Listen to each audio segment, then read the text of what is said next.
За ингээд COP17-гийн бэлтгэл ажлын хүрээнд бас олон ажлууд хийж байгаа талаар мэдээлэл тайлан үргэлээ. За энэ дундаас мэдээж нэг том хэсэг нь бол аж ахуйн шин чанартай ажлууд байгаа.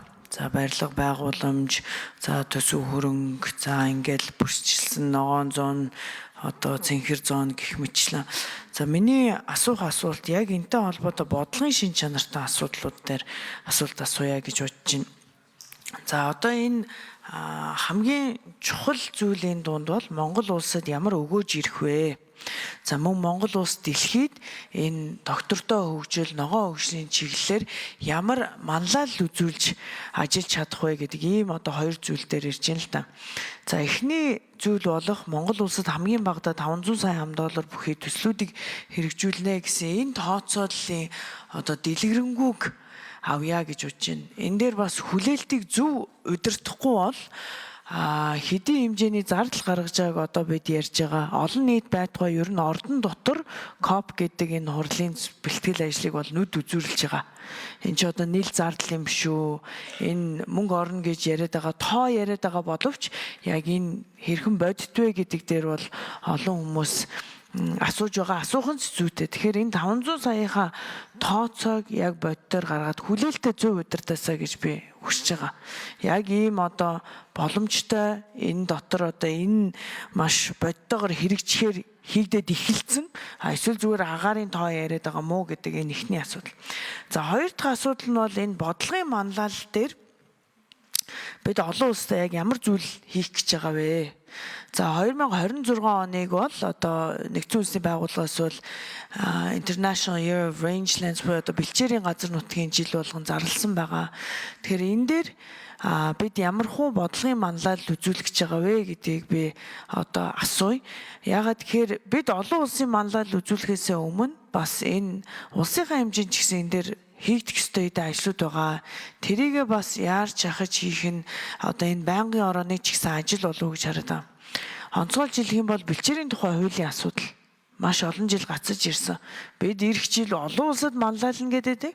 Энэ дээрээ дотооддоо яг ямар ажил хийж байгаа вэ? Энэ мэдээ зөвхөн танаа одоо байгаль орчны яам биш, хүн сүдэн аж ахуйн яамтай ч гэсэн холбоотой эдгээр асуудлууд дээр засгийн газар ямар байр суурьтай байгаа вэ? За энэ мөнгө босгоно гэдэг суур зүйл нь мэдээж одоо карбон кредит буюу одоо ногоон санхүүжилтийн суурь болох энэ уур амьсгалын өөрчлөлтийн тухай хуулийг хизээ оруулж ирэх вэ? Миний мэдхийн одоо өмнөх засгийн газрын үед бүрэн бэлдсэн байсан бас би түүнд нь ч орж исэн. За яг энийг хизээ өргөн барих вэ гэдгийг тодорхойлж асууя. За Батбаяр зай даруйлаа. 4 номер.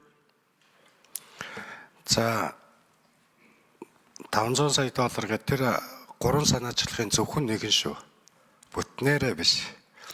Бэлчээрийн тэргүүлэх санаачлагын хүрээнд багтаж байгаа санаачлагуудад төсөл хөтөлбөрт $500 сая хөрөнгө оруулалт татнаа нэгэсэндээ эргэж төлөх биш. Энэ байгаль орчны чиглэл зарцуулагдана гэж ингэж ойлгох хэрэгтэй. Тэгээд энэ 500 саяыг яаж ямар одоо яг тэр задаргаа танилцуулах гэдэг зүйлийг ажлын албанаас гишүүнд явуулъя. Тэгэхгүй одоо ингээд задлаад тавихаар баахан зүйл гаргаад тавих хэрэг гарч байна. Мөн өөр бусад гишүүдээс бас энийг сонирхож байгаа хүмүүс бүгдд нь явуулж байгаль орчны байнгын орон даргад явуулахаар ингээд гишүүдэд мэдээллийг өргөчих байхаа гэж бодож байна. За бодлогын асуудлаар манлайлах 2026 оноос 2028 он хүртэл 197 улс нэгдсэн зөвлөлтийн эсрэг конвенцийн ерөнхийлөгчөөр Монгол улс даргалж ажиллана.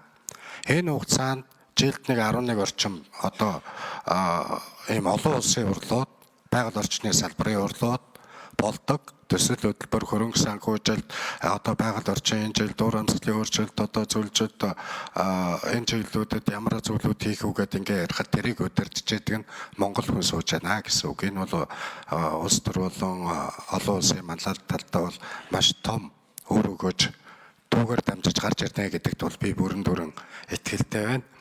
Нөгөө талдаа COP17 зохион байгуулж байна гэдэг чинь дэлхийн 197 улс нэгдсэн боловч 197 улс нэгдсэн байхад тэндээс 17-ыг Монгол улс авч чадж байна гэдэг чинь бас нэг манлайллын нөгөө нэг харагдаж байгаа хэлбэр олон улсын манлайллуулаа бүс нутагт бидний нөлөөлөл өснө гэсэн ийм санаа. Дээрэс нь энэ конвенцийг даргалж байгаа хугацаанд дотор нүүбийн чуулган ассамблеад асуудлууд оруулах, олон талд хамтын ажиллагаа өргөжүүлэх энэ асуудлууд яваад ирэхээр бидний хөрс зэрэгэлдээ улс орнууд болон хөгжилтэй улсууд Монгол улсад энэ байгаль орчны чиглэл одоо гэхээр биологийн олон зүйл ингээ олон янзын ургамал төр зүйл тусгай хамгаалалтын газар нутагч гэдэг юм уу энэ зүйлүүд дээр бас нэмэлт давуу боломжууд бий болно гэсэн ийм манлайллууд бол бий болж чаднаа. Ер нь миний тавьж байгаа зорилго бол нөгөө зарим зүйлийг өндөр хүлээлт үүсгээд үгүй бол зарим зүйлийг одоо танах та өөрөө усын хурл дээр ингээ хэлсэн байж таа гэдэг байдлаар боломжит зүйлээ үгүйсгэж эрсдэл байгаа учраас зарим зүйлийг гүйцэд бас хэлэлгүй хамгийн доод баг дүн гэдгээр аваа явж байгаа шүү гэдгийг бас хэлмээр байна.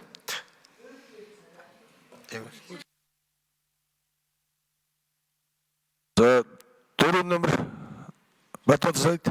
За уур амьсгалын өөрчлөлтийн тухай хууль бол явсан. Тодорхой хэмжээнд ажилласан засаг руу орох гэж үзээд бас болж өгөөгүй асуудлууд бол байгаа. Гэхдээ бид нар ажлын хэсгээ дахин өөрчлөөд эдийн засаг хөгжлийн учрал сайд, сангийн сайд, жавхлан сайд тэгээ миний хамтраад ажлын хэсэг байгуулад ажлын хэсгийг хуралдаад үр дүнгээ гаргаад одоо засгийн хурлаар оруулж их хурлд өргөн барихад бэлэн болгоцсон. Одоо бол эдийн засгийн хөгжлийн яам болон сангийн яамн дээр өвөн дээр ямар нэг гацаагүй болсон гэж ойлгож байна. Бэлэн болсон. Өргөн барих. Бэлчээрийн тухай хууль байхгүй.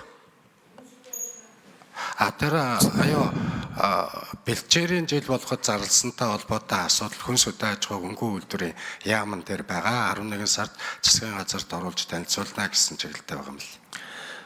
За Бодрмаг шин толруулъя.